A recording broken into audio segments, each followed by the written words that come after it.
Hello students, आज का हमारा टॉपिक है समांतर माध्य अर्थमेटिक एवरेज मीन। ये टॉपिक 9th में भी आता है, 10th में भी आता है, 11th जो कॉमर्स है उसके इकोनॉमिक्स में आता है और फर्स्ट ईयर के तो है ही, पूरी एक बुक है। देखिए, डायरेक्ट मेथड। अगर मैं समांतर माध्य की बात करूं विधियों की, तो इसमें हम 3 विधियां पढ़ेंगे। एक तो होती है व्यक्तिगत श्रेणी, एक होती है खंडित श्रेणी और एक होती है अखंडित। तो आज हम पहले व्यक्तिगत श्रेणी की बात कर लेते हैं। किसमें? व्यक्तिगत श्रेणी। तो व्यक्तिगत श्रेणी में पहला डायरेक्ट मेथड यानी प्रत्यक्ष विधि। इसका फॉर्मूला क्या है?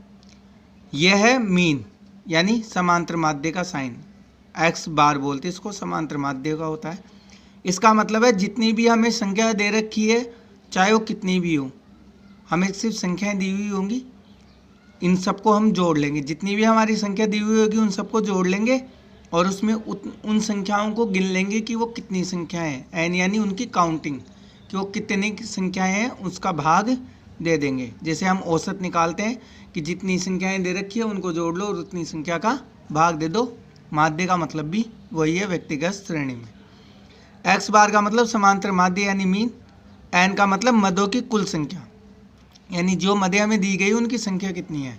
सिग्मा ये बोलते हैं इसको योग, और एक्स यानी उनकी वैल्यूज, जो संख्याएं हमें दी गई है। अब देखिए, हमें कुछ संख्याएं दी हुई है 165, 180, 157, ये हमें कुछ संख्याएं दी हुई है, 10 संख्याएं हैं ये अलग अलग। अब इसका हम समांतर माध्य कैसे निकालेंगे? एक्स बार इन सब का टोटल करेंगे, जो कि ऊपर फॉर्मूला दिया था कि जितनी संख्याएं दे रखी उन सबको जोड़ना है, तो इन सब का हम टोटल कर लेंगे। फर्स्ट ईयर में तो कैलकुलेटर का यूज़ होता है, तो वहाँ तो टोटल करने की कोई दिक्कत ही नहीं आएगी। बाकी और क्लासों में बच्चे खुद ही संख्याओं को जोड़ेंगे।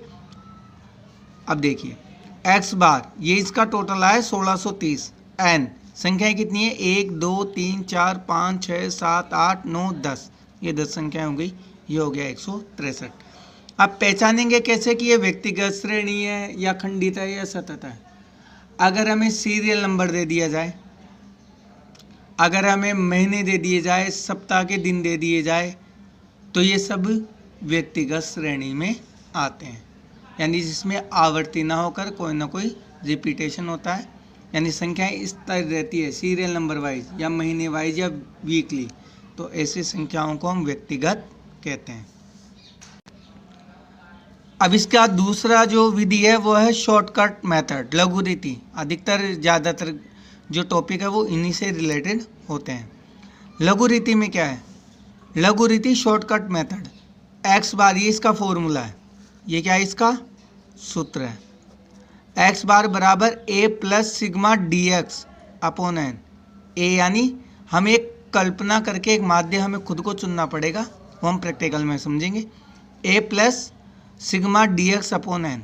एक्स बार यानी वही समांतर माध्य, ए बराबर कल्पित माध्य यानी जो हम चुनाव करेंगे एक कल्पना के माध्यम से कि हम कोई भी एक संख्या को माध्य मान लेंगे। डी एक्स जो कल्पित माध्य माना था, उससे हम जो एक्स है उससे विचलनों का क्या करेंगे? जो अंतर निकलेगा उसका योग कर लेंगे। सिग्मा डी एक्स यानी जो कल्पित माध्य से हमें विचलन मिलेगा उन सबको हम जोड़ लेंगे, और एन यानी मदों की संख्या। इसको समझने के लिए एक प्रैक्टिकल देखिए। ये मेरे पास सीरियल नंबर है 1 से लेकर 10 तक। यहाँ पे मेरी एक्स की वैल्यू दी हुई है 165, 180, 157, 162, ये पूरी वैल्यूज़ दी हुई है। अब हम इसको शॉर्टकट मेथड से कर रहे हैं, तो हम एक इन संख्याओं में से या कोई भी एक संख्या जिनकी तुलना हम इससे करेंगे उसको हम एक्स ए मान लेंगे।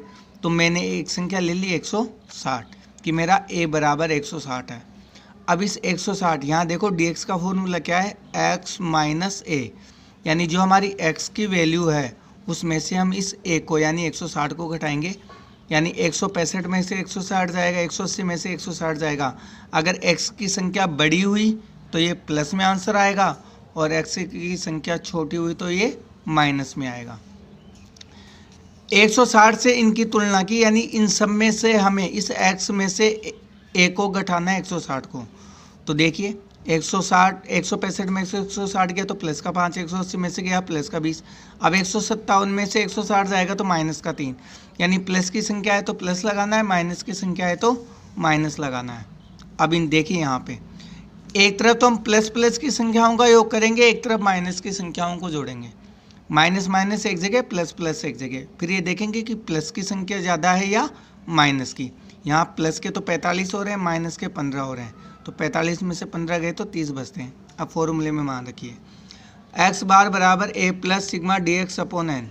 ए आपने 160 को माना था, प्लस 30 आपका सिग्मा डी एक्स का टोटल आ रहा है, और एन यानी जो आपके सीरियल नंबर कहाँ ख़त्म हो रहे हैं, सीरियल नंबर 10 का भाग 30 में दिया, 3 आ गया, 103 प्लस 160 प्लस 3 यानी 163 आपका माध्य आ जाता है। अब देखिए दूसरा जो विधि है वो है खंडित श्रेणी की। पहले तो हमने व्यक्तिगत श्रेणी पढ़ी थी, अब हम पढ़ेंगे खंडित श्रेणी। खंडित श्रेणी में क्या है, प्रत्यक्ष विधि का फॉर्मूला है सिग्मा एक्स बार बराबर सिग्मा एक्स अपॉन एन। यहाँ पे वही एक्स बार यानी समांतर माध्य, सिग्मा एफ एक्स यानी मूल्यों से संबंधित जो आवृत्तियाँ होती है, यानी जो एक्स की वैल्यू होती है उसको हम एफ से गुणा करके उसका जो टोटल करेंगे यानी गुणनफलों का योग। एफ एक्स यानी जो हमारी संख्या होगी x और f, यानी एक तरफ हमें x की वैल्यू दी हुई होगी, एक तरफ f की, उनको आपस में गुणा करेंगे तो fx आ जाएगा। n या सिग्मा n या f, यानी जो भी हमें f दिया हुआ होगा उसका हम टोटल करेंगे, और या फिर उसको हम n भी मान सकते हैं। f यानी आवृत्ति होती है और x यानी मूल्य होगा। एक प्रैक्टिकल देखिए इसका, हमें नंबर ऑफ कॉल्स दे रखा है, यानी एक तरफ तो हमें x की वैल्यू दी है और एक तरफ हमें f की वैल्यू दी है, फ्रीक्वेंसी यानी बारंबारता। देखिए अब इसको, जब x और f दोनों अलग अलग दिए हुए हों, एक तरफ x दे दिया एक तरफ उसकी बारंबारता, तो ये हो जाती है हमारी खंडित श्रेणी। अब इसमें हम क्या करेंगे, इन दोनों को आपस में गुणा कर लेंगे। 0 को 10 से किया, 0 1 को 15 से किया, 15 2 को 20 से किया, 40, ऐसे इनको गुणा कर लेंगे। एक तरफ f का टोटल लगाएंगे और एक तरफ एफ एक्स का टोटल लगाएंगे। फॉर्मूला देखिए, sigma F X upon N यानी सिग्मा एफ। 381 तो आपका सिग्मा एफ एक्स का टोटल आ रहा है और एन का टोटल हो रहा है आपका 100, तो भाग देने पर कितना हो गया 3.81। एन का टोटल 100 था और एफ एक्स का टोटल 381 है।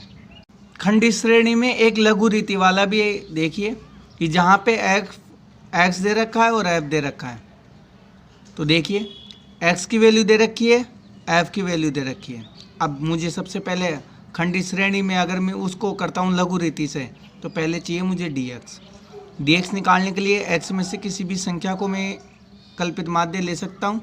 मैंने कल्पित माध्य यानी a बराबर कितना लिया 5, तो देखिए अगर a बराबर 5 लिया तो 5 में से 5 गया तो 0। अब देखिए 1 में से 5 घटाए माइनस के 4, 2 में से 5 घटाए माइनस के 3, 3 में से 5 घटाए माइनस का 2, 4 में से 5 घटाए माइनस का 1, 6 में से 5 घटाए 1, 7 में से 5 घटाए 2। तो इस तरह से आप dx निकाल सकते हो। ज़रूरी नहीं कि जो मैंने लिया है वही आप ले, आप इसमें से कोई सी भी संख्या ले सकते हैं, या अगर इसमें से नहीं भी और आप अपनी तरफ से कोई संख्या मानना चाहते हैं तो आप वो भी ले सकते हैं। a बराबर आप कोई सी भी संख्या ले सकते हो, ये आपके ऊपर डिपेंड है। और जैसे आप संख्या बदलोगे तो आंसर तो वही रहेगा, लेकिन क्वेश्चन का जो तरीका है वो भी वही रहेगा, लेकिन ये संख्याएं बदल जाएंगी। अब dx आ गया तो इसको f से गुणा करेंगे तो f dx बन जाएगा। dx को x से गुणा करेंगे, 4 तिया 12 माइनस का हो गया, 4 तिया 12 ये हो गया, 2 दूनी 4 माइनस का, 5 एकम 5 माइनस का। तो इस तरह से हम इसको गुणा कर लेंगे। माइनस माइनस को एक जगह जोड़ेंगे, प्लस प्लस को एक जगह जोड़ेंगे। प्लस की संख्या आई आपके 35, माइनस की संख्या आई आपके 33। अब देखिए formula a plus sigma D X upon N. A बराबर तो 5 लिया था प्लस, अब इन 35 में से 33 गया तो आपका बच रहा था 2 प्लस का, यानी 2/n बराबर 30।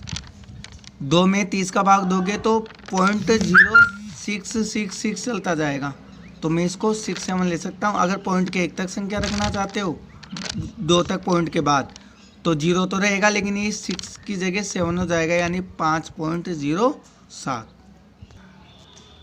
अब बात कर लेते हैं हम सतत श्रेणी। यानी कंटिन्यूअस सीरीज, जिसको हम अखंडित श्रेणी भी कहते हैं। समांतर माध्य ज्ञात करने की इसकी रीतियाँ, इसमें 3 विधियाँ होती हैं। एक प्रत्यक्ष विधि, जिसे हम डायरेक्ट मेथड जो है उसका फॉर्मूला होगा sigma F X upon N. एक होगा लघु रीति, जिसको शॉर्टकट मेथड कहते हैं, एक्स बार बराबर A plus sigma F D X upon sigma F. और एक अब पद विचलन विधि, स्टेप डिवीज़न मेथड, जिसका आएगा सिग्मा एक्स बराबर A plus sigma F I U I upon sigma F, या एन भी लिख सकते हैं, इनटू में आई। इसके लिए देखिए, हम एक ही विधि में यानी एक ही क्वेश्चन से दोनों विधियां भी कर सकते हैं, प्रत्यक्ष विधि भी और लघु रीति भी। केवल एक एक लाइन का जो है फ़र्क, वो पॉइंट्स का फ़र्क पड़ जाएगा, बाकी हम एक विधि से कर सकते हैं। इसमें क्या होता है, सतत श्रेणी में हमें ग्रुप दिए हुए होंगे, दो संख्याएं दी जाएंगी, तो उसको कहते हैं हम ग्रुप। जैसे 0 से 10, फिर 10 से 20, 20 से 30, यानी छोटे छोटे ग्रुप बना कर दे सकते हैं, बड़े भी दे सकते हैं। एक तरफ हमें दिया हुआ होगा f, यानी उनकी बारंबारता। जब हमें ग्रुप दिया हुआ होगा तो हम उनकी निकालेंगे मिड वैल्यू, और मिड वैल्यू को बोलते हैं हम x। क्या बोलते हैं? x। अब x यानी मिड वैल्यू निकालने का फॉर्मूला क्या होगा? L1 plus L2 upon 2। यानी जो हमें जो दो ग्रुप दिए हुए हैं, मान लीजिए हमें एक ग्रुप दे रखा है 0 से 10, तो 0 तो हो गया L1 प्लस 10 हो गया L2, तो इसको 2 का भाग दे देंगे जोड़ के। 10 में 2 का भाग दिया तो कितना आ जाएगा? 5। यानी L1 प्लस L2 अपॉन 2, यानी जो हमें वर्ग अंतराल दे रखा है उसकी पहली संख्या और उसके बाद वाली संख्या दोनों को जोड़ के 2 का भाग दे दीजिए, तो L2 वो मिड वैल्यू यानी x की वैल्यू आ जाएगी। अब देखिए आप आगे, यानी x की वैल्यू हम कैसे निकालेंगे? L1 plus L2 upon 2, L1 plus L2 upon 2, यानी ये आपकी x की वैल्यू इस तरह से आ जाएगी। दोनों को जोड़ लो, 2 का भाग दे दो। f हमें क्वेश्चन में दिया हुआ होगा ही। देखो प्रत्यक्ष विधि, यदि मैं x को f से गुणा कर दूं, जो हम पिछले भी कर रहे थे व्यक्तिगत श्रेणी में भी, जो थी आपकी खंडित श्रेणी, उसके अंदर, तो इसमें क्या होगा कि f को x से गुणा कर दिया तो वही तरीका आ गया, सेम वही विधि रह जाएगी, तो इसको बोलते हैं प्रत्यक्ष विधि। f को x से गुणा कर लेंगे, ये कर लिया गुणा, x का टोटल कर लेंगे तो ये हो गया 200, f का टोटल करेंगे हो गया 10। देखिए x बार बराबर sigma x upon sigma F X upon N. 200 तो आपका एफ एक्स का टोटल आ रहा है और 10 आपका एन आ रहा है, यानी 200 में 10 का भाग दिया 20 आ गया। अगर इसी क्वेश्चन को मैं करूँ लघु रीति से, तो इसमें क्या चेंज होगा? आपका ग्रुप, मिड वैल्यू और एफ तो एज इट इज़ रहेगी, इसमें कोई चेंजेस नहीं होंगे। तो फिर चेंज कहाँ से होगा? आपको इस x में से कोई ना कोई वैल्यू एक क्या माननी है? कल्पित माननी है। कोई भी संख्या आप इसमें से भी ले सकते हो x में से, या आप अपने मन से, जैसे अब इसमें 10 नहीं है, 20 नहीं है, तो आप वो भी ले सकते हो, 15, 17 कुछ भी ले सकते हो। लेकिन जहाँ तक जब x L1 L2 से निकालते हैं तो सबसे आसान तरीका रहता है कि आप इस x में से कोई वैल्यू लें। जैसे मैंने ली है 15 को मैंने 0 माना, तो 15 और 5 में कितने का डिफरेंस है? 10 का। अब 15 5 से बड़ा है, इसलिए ये माइनस में जाएगा। जो संख्या मैं मान रहा हूँ, अगर वो संख्या उससे जिसमें से मैं घटा रहा हूँ वो छोटी है तो माइनस में जाएगा, और बड़ी है तो प्लस में आ जाएगा। 5 में से 15 घटाया माइनस के 10, 15 में से 15 घटाया 0, 25 में से 15 घटाऊंगा तो प्लस का 10, 35 में से 15 घटाया 20, 45 में से 15 घटाया 30। इसमें एक फ़ायदा रहता है x में इस तरह से कि जिसको मैं 0 मानता हूँ उससे ऊपर वाली संख्या तो माइनस में आएगी और नीचे वाली संख्या प्लस में आएगी। और दूसरा, इनका जो वर्ग अंतराल है, अगर मैं ध्यान दो आप, तो इनमें वर्ग अंतराल 10 का है। देखो माइनस का 10, फिर 0, फिर 10, 20, 30, यानी 10 का अंतराल है ना, तो जितना अंतराल इसमें होगा वही अंतराल हम आसानी से निकाल कर सकते हैं। जब आपका dx आ गया तो इस dx को f से गुणा कर दीजिए। dx यानी माइनस के 10 को 2 से गुणा किया माइनस का 20, 4 को 0 से किया 0, 2 को 10 से किया 20, 1 को 20 से किया 20, 1 को 30 से किया 30। ये क्या हो गई आपकी F D x. Minus minus को एक जगह जोड़ो तो माइनस का तो केवल 20 है और प्लस का हो गया 70, यानी एफ डी एक्स का जो टोटल आ रहा है वो कितना आ रहा है 50 आ रहा है। अब इसका फॉर्मूला देखिए, एक्स बार बराबर A plus sigma F D X, यहाँ पर ये ए प्लस है अपॉन या तो एन लिख सकते हो या सिग्मा एफ लिख सकते हो।